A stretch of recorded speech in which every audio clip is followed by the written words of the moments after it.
Hi guys and welcome back. My name is Zini16 and I'm bringing to you episode 3 today of Gunning for Glory. Now, in this episode I will be starting my first couple of games in Division 9. Hopefully they give us a little bit more of a challenge in the last division, but at the same stage let's hope it doesn't, because it means you can get extra coins and upgrade this team a lot faster. Now I'm just going to do some last minute change just to get the fitness right for the team before we jump into a game, so I'll see you in the match setup.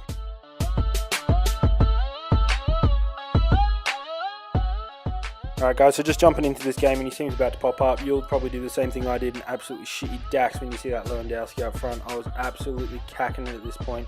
Lewandowski I thought was just going to absolutely tear me to shreds in this game, let alone having that legend playing right up behind him. Unfortunately that wasn't the case because he failed to use Lewandowski the way he should. He liked to play it out wide instead of playing it in central and playing it to his weaker players out wide, but I'm not going to complain about that. Now, this guy absolutely held abuse at us this game, starting off with obviously mocking the quality of our team, but that just made me want to win this game so much more, because you know once you get abused you just want to win just to stick it to him. But I was really frustrated with myself, as you'll see later on in one of these clips. I actually forgot to put Danny Welbeck in the side. Now, being that he had a very slow defence, but having Welbeck in the side would have made it so much easier for myself, being able to use his pace along with his strength. He would have been able to dominate his defence, but unfortunately I forgot all about him, as you'll see I'm doing right now and realising, and I'm just going to have to tough it out with the team I got and play the best I can and try and hopefully get over the top of him.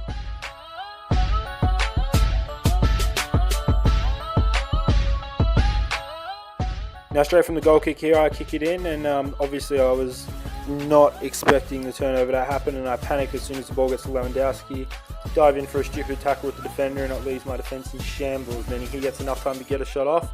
Fortunately it doesn't go in, but unfortunately it bounces back to him and he can bang it right into the middle of the goal. There's no in the way to worry about. Now of course he celebrates forever and carries on like a dickhead, swearing and whatnot, hence why I can't actually have the game noises on during this video, because it's just ruined by his swearing and whatnot, and I really didn't want to include that, so I'm doing match commentary instead.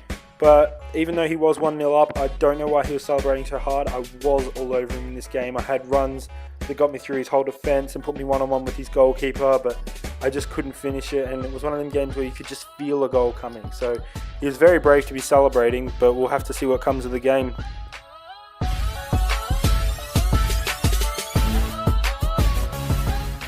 Now through all our hard work we finally get a play that pays off for us. We get a nice interception in the middle and give a nice through ball up to the wing. Running it in, as I said, he can't handle the dribble through. He takes me down in a stupid slide tackle. I don't even know why he attempted it. Anyways, we got a penalty. We line up against the goalkeeper. This could be the chance to get back in the game and maybe turn the momentum back in my favour. Anyway, I take it with Flamini from memory, and we put it just to the right of the keeper in the top, and of course he's being a little bit arrogant there, but there was no chance of him stopping that. I think even if he dived to the right it would have gone over him. Anyway, that put us back 1-1, so it means we're going to be in for an interesting game from here on out, and I'm pretty sure that takes us to half time, so I'll be back for the second half highlights.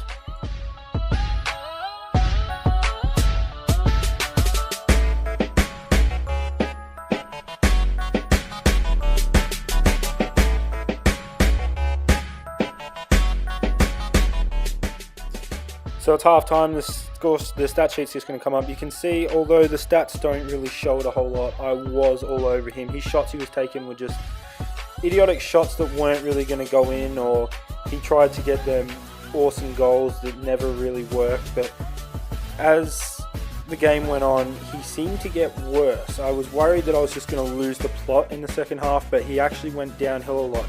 And as you can see in plays like this, I was breaking through his defence so easy, just running around, place into the corner, and we're up. At this point, as you can imagine, he was dead silent. He would not say a thing to me. Now, as you can imagine at this point, the game's pretty much tied up. I had a very strong defence second half. I was very careful in the tackles I dived into and whatnot.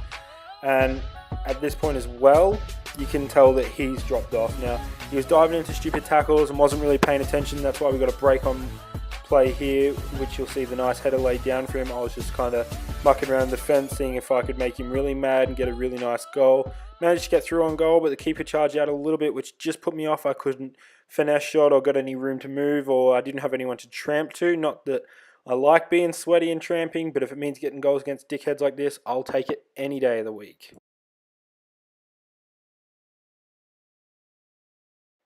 Now that does take us to the end of the game, and the stat sheet's just about to come up, and you'll see that in the second half we were much more dominant. Had a lot more shots where he had 1 or 2, if any. It does mean we get our first win in Division 9, which means we're still unbeaten, but it also does ruin the streak of going with clean sheets in every single game. We got our first goal against us, but it doesn't matter because we still take out the win on this one. So just as we pop back to the menu, I actually did make a big fuck up, and I'm really sorry. I had some technical issues where I actually forgot to hit record on my Elgato capture, so I actually didn't get any of the second game. Now, from memory, I'm pretty sure we won 2-0. He had a full bronze side with a couple of rare bronzes, so he invested his money in the lower quality players. He was actually a really decent player. I feel like he would have been better if he had golds or whatever, but he decided to go with that lower ranked team, which gave us an edge. As I put Danny Welbeck in, he scored both goals from memory, and we got the win. It wasn't really a game where I was threatened at any point, but I feel like if he had a better team, it would have been a much different game. Now we're just about to jump across to the squad, as I have some more news for you. As I stated earlier, I did forget to record, which also meant I forgot to record the bit where I actually bought our next player. Now in right back you'll see Abusive. He's brand new to the squad. Bought him for 950 from memory. Now he's our player for this episode, so that concludes this episode. I'm really sorry about missing that second game, but I'll make up for it in the next episode. But other than that, that will conclude our episode for today. So I'm sorry again for that big technical fuck up. I'll make sure I don't do it again. But thanks again for watching, guys, and I will see you in the next video. Thank you very much, and see you later.